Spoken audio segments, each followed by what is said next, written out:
Paul Cézanne was a French painter who helped to develop a different approach to painting, an approach that we might consider a bit more expressive or modern than what we traditionally think of as painting. Today, Cézanne is remembered as the father of modern art, which is a statement that might well require a paternity test, but it does tell us something of how important his works are in forming our modern conceptions of art. In spite of this importance, he never particularly found favour with the art world of his day until late in his life, but artists and art historians ever since have been slightly obsessed by his work.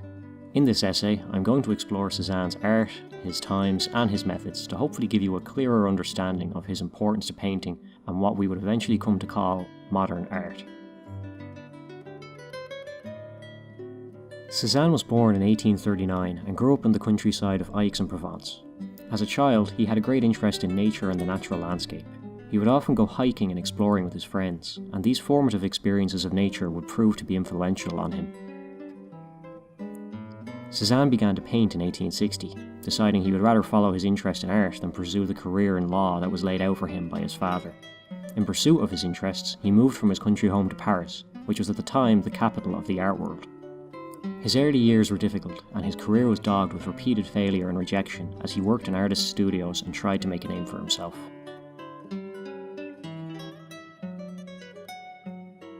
Cézanne's early paintings are drenched in dark colours and excited brushwork.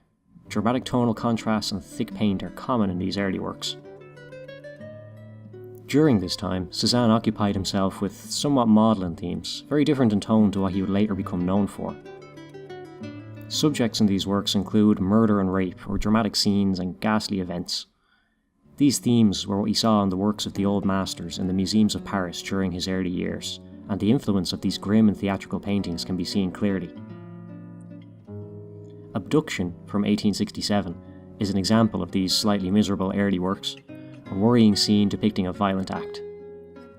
The scene takes place in a dark, ill-defined space that flattens the image and puts us closer to the action than we would probably like to be. The figures at the centre of the painting stand out in stark contrast thanks to their warm tones and bright flesh hues against this dark ground.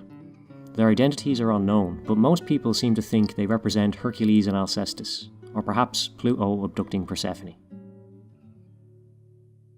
Historical and allegorical painting was a popular subject at the time, with idealised figures depicting scenes from history or literature being a common appearance in painting. These paintings were often intended to educate or moralise to the public who viewed them. Looking at this painting, I somehow doubt that was Cézanne's intention. He probably just wanted to paint something grim and moody, like those old masters he loved so much. In truth, it probably doesn't matter who Cézanne intended these people to be. It's not so much about the figures in this painting, but rather the feeling Cézanne is trying to evoke in the viewer. The point of the painting is the sinister dramatic horror that these heavy figures inspire in us. The palette Cézanne utilised when creating these early works also shows his connection to the old masters he admired. It comprised of dark tones and umber hues, echoing the moody darkness of Caravaggio and Goya. The atmosphere of these painters, and their dark dramatic effects, were clearly an influence on the young Cézanne.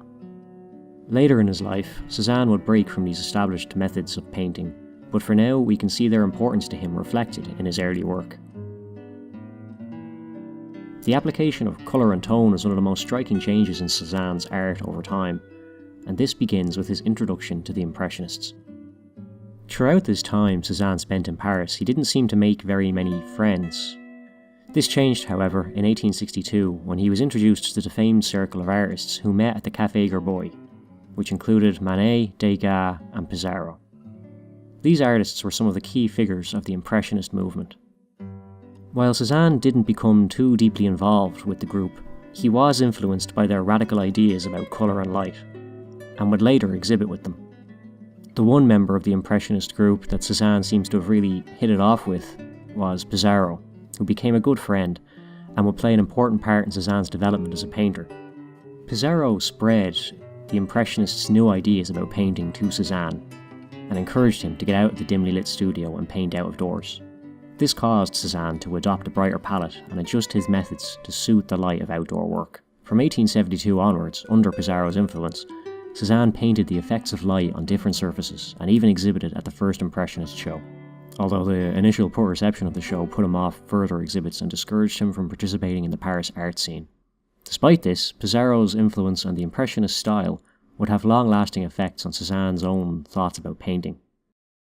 As a consequence of this rejection of his work by the Parisian art critics, Cézanne withdrew from life in Paris and retreated to his hometown in the French countryside, where he continued to paint. It was during this time that he developed the style he would later become known for. Cézanne's love of nature and the countryside of his childhood home became his inspiration, and he slowly gained recognition for his accomplished later works, which he produced in the area.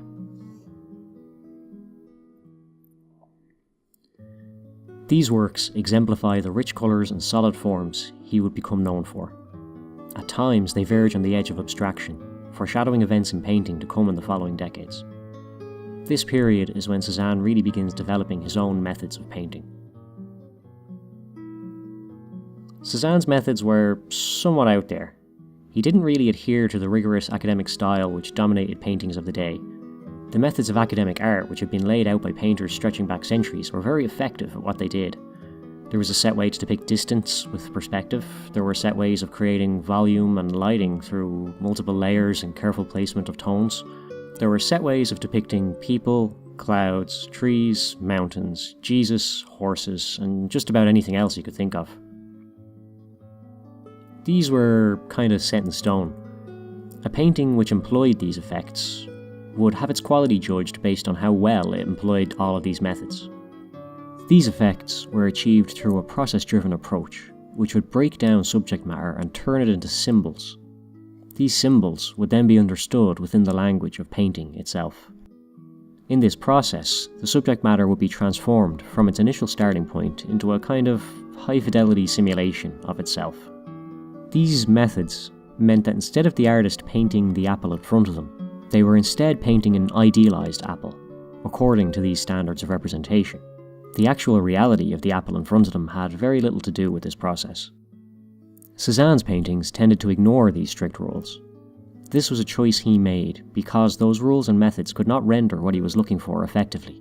Cézanne wanted to paint objectively and attempt to describe his perceptions of the world around him, not to just break them down into symbols and a system of representation, but to paint them as they actually were.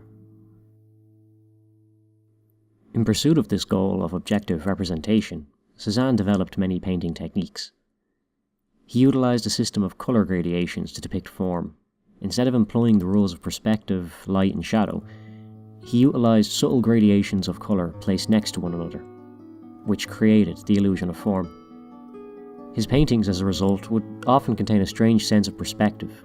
This method of depicting form through colour is very effective and has become quite ubiquitous in many styles of painting today.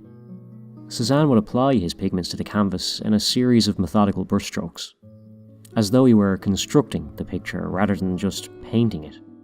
Each stroke of the brush or a change of colour helps him to describe his subject and builds a more detailed representation that goes beyond the traditional approach. An example of this technique in action would be The Card Players, in which Cézanne depicts a group of men playing cards. Obviously. The compositions in these paintings achieve the sense of form in their figures through a careful placement of hues next to each other. The resulting paintings convey a sense of form with confidence. The effect is striking in its way of occupying space and suggesting form. The balance of colours and the arrangements of the figures also demonstrate a technical mastery in composition, as Cézanne seeks to create a pleasing arrangement and flow to these images.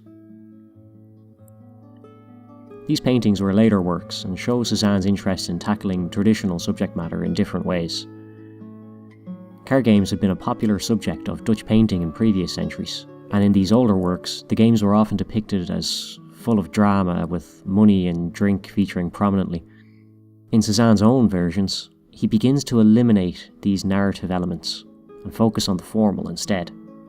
In each of the versions of The Card Players, we see him paring back what is unnecessary and leaving only what is needed to engage the eye.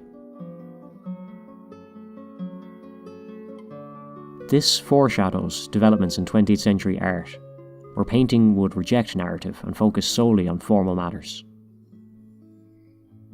Cézanne would employ these techniques of depicting form through colour in his many still lives, which show detailed and accurate depictions of form, Cézanne is said to have painted quite slowly, taking months to finish a single painting. It's often said that many of his subjects would have gone rotten and mouldy well before he'd finished the actual painting, which may well have defeated some of the purpose of his painting what was right in front of him, but nonetheless shows Cézanne's methodical attention to detail. While the still lifes comprise a huge amount of his body of work, his most popular and recognisable works are probably his landscapes.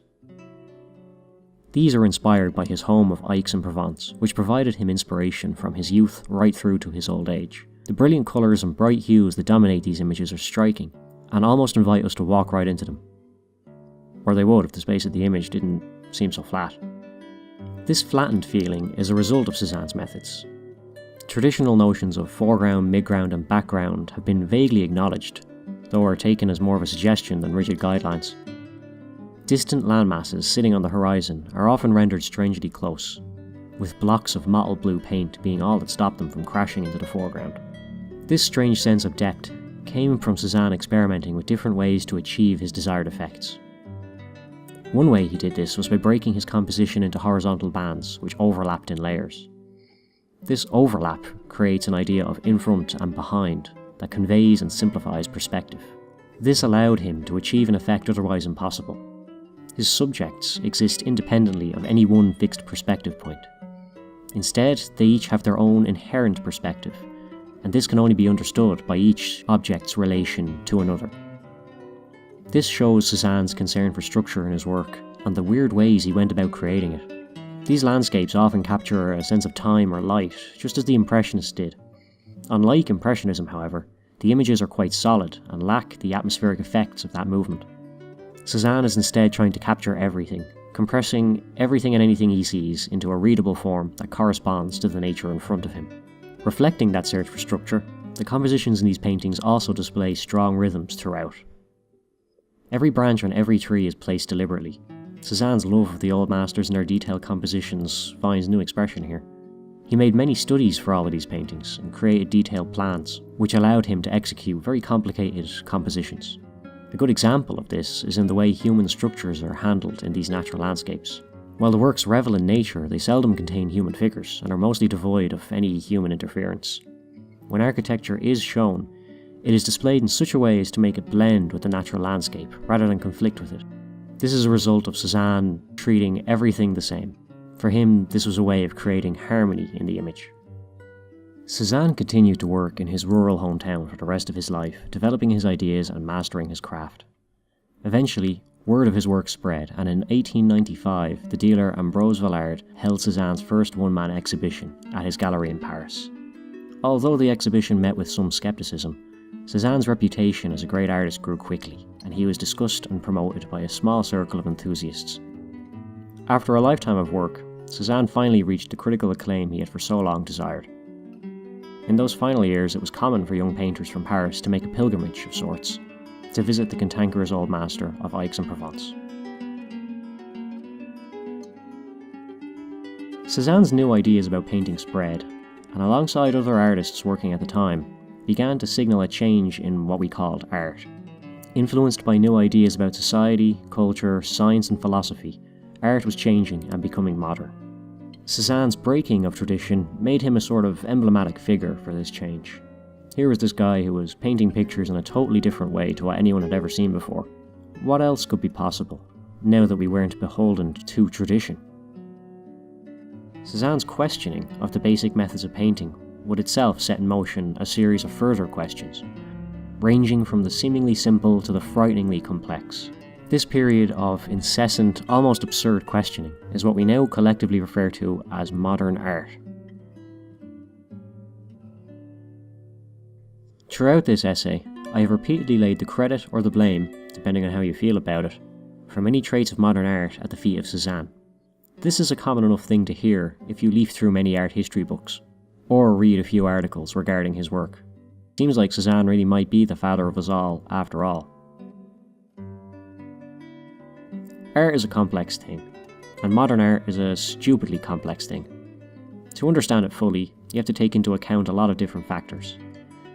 There can be endless reasons why an artist or a movement develops the way it does, and simplifying it to the point where we just say, yeah, it was all because of Cézanne, is not very accurate or satisfactory. Modern art is a pretty big topic after all.